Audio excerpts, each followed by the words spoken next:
Do you ever get part of the song and stop for the day and then just leave it and then sort of like some verse? Oh my God, that's the bit for the song, and then sit there and write it down. And finish it off. Yeah, no, not for me anyway. But I have made that mistake, you see, and it doesn't work for me because if I go back to it, I've lost it. I've lost the thread, the melodic thread that was subconsciously there. If I go back to it, it's gone. So if I start a song, I kind of have to get it, all the parts that are going to be in it, mostly, you know, the chords and the vocal melody, it's just that, as complete as possible the first time, because that idea will fade for me anyway. I can't work in bits like that, and every time I've done it, it's a bit lumpy. You know, there's really boring new parents who talk about their kids all the time. That's what I'm like. I'm obsessed with my new baby, and I just want to be with it and, you know, look after it and nurture it until it's happy and healthy, and, you know. So I sort of play it over and over again until everyone around me is sick of it.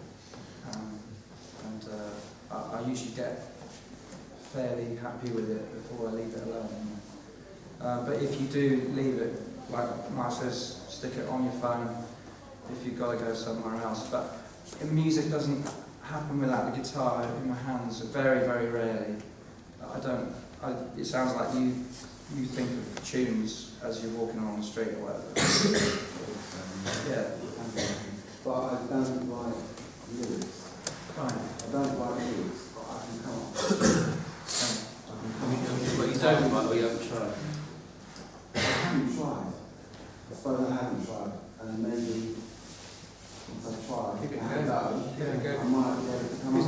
What's interesting is words have their own melody in them as well.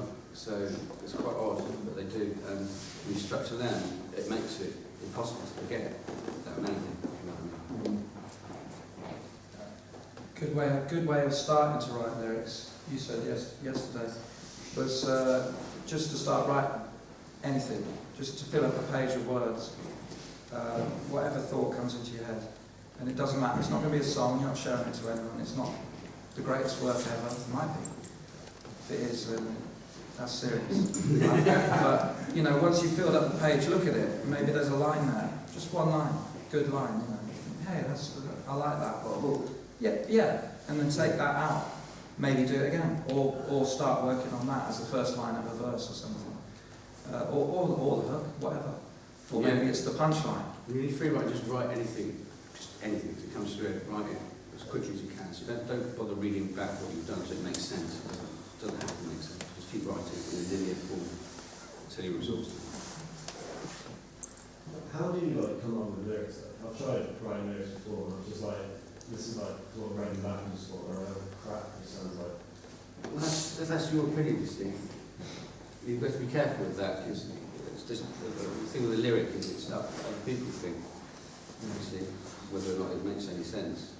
Do you know what I'm saying? Yeah. Because we can be very harsh critics of ourselves. And actually we might have actually done something quite good, not realise it.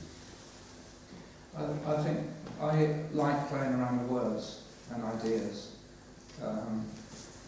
And for instance, a song I've got, I was walking through Waterstones, I think, I saw a book called Autogeddon, it's about the end of the world by Car. And I was walking out the shop and I thought, I should have called that Carmageddon, really. And then halfway down the street, I thought, what about with the K though? So, Carmageddon. I thought, that's a concept. And I got a song out of it. So it's,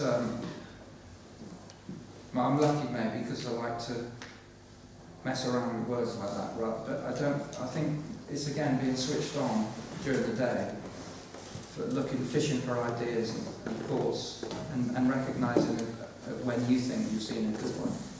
The rest of the world might think it's shite, but you know, as long as you like it and you can deliver it, you're halfway there. And just while I think of it, another technique is a famous David Bowie one where you cut up a magazine, cut up different lines, and chuck them on the floor, and then put them randomly together and see if there's anything there that you can fish around with, just as a starting point, which is similar to that, but the first idea. Might be worth a go. You might get a song out of it. Yeah. How do you feel like sounding all the same? Sorry? How do you feel like sounding the same? No. All the songs sounding the same. Like, I don't know, like all your songs and then in comparison to everyone else, how do you avoid that? What, avoiding like sounding like other people? Yeah. That's difficult. You would do it, don't you? Yeah, I think Do you know what I mean? there people. It's all about, like, as I was saying initially, your voice. Yeah? If you find your voice, not your singing voice, your internal dialogue that you're having with the world. If you find it, you won't sound like everybody else. But another thing is, I don't think you start off with your own voice. Well, I don't think I did. You start off being, maybe you like a particular style of music, and so you drift into that, and then you get described as like that.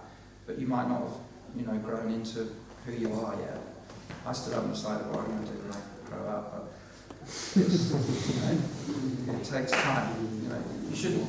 There's a lot of pressure, I think, on a lot more pressure on younger people these days to be sorted and ready and everything nailed. But life isn't like that. You go through phases of being on it, and then phases of being crap and lazy. And it's a gentle meandering to somewhere beautiful. The back, sorry. Do you find, I was interested in that you said about being sort of your own worst critic and also recording everything. Do you find that, if you write a song and perhaps you're not happy with it at first, you'll record it, maybe put it away for a bit, then sort of listen back to it sometime later and have a different appreciation of it?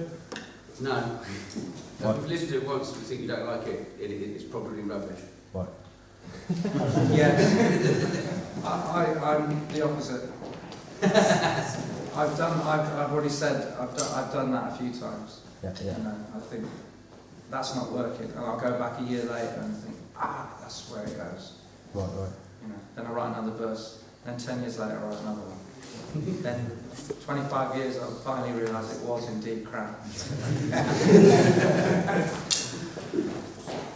Yeah. All right. Do you ever get sort of feeling that all your songs are going to sound the same, but you use a different say if you use standard chicken, you just get bored of that, just move on to different styles of chicken? Yeah. We do. Nick Logan uses hundreds. I use a few. There's a couple as well, but change things a lot. Different chord shapes I haven't tried before. As soon as you find something like that, if you actually put your time on a different tune and start going on it, you're pretty guaranteed to write a song. Because you'll find whole new voicings and sounds and stuff that you haven't before. And it's kind of experimenting. So you just get excited. You're really into it, you get excited, and suddenly a whole song can emerge out of it, and that's great. I find being restrictive is a good idea for songwriting as well. So, like lyrically, you can say, right, I've got to write a song with no S's in it, or no the in it, or no. Particularly good for me would be no me or I at all in the whole lyric. Or you can maybe write a song and take your favourite 3 chords out, the ones you like playing the best, that you're not allowed to play them. It sounds ridiculous, but because music should, you should be, you want all colours available, don't you? But somehow, if you stop yourself, if you don't allow yourself to have all the colours, you have to be more creative. It's a good exercise to free your creative juices.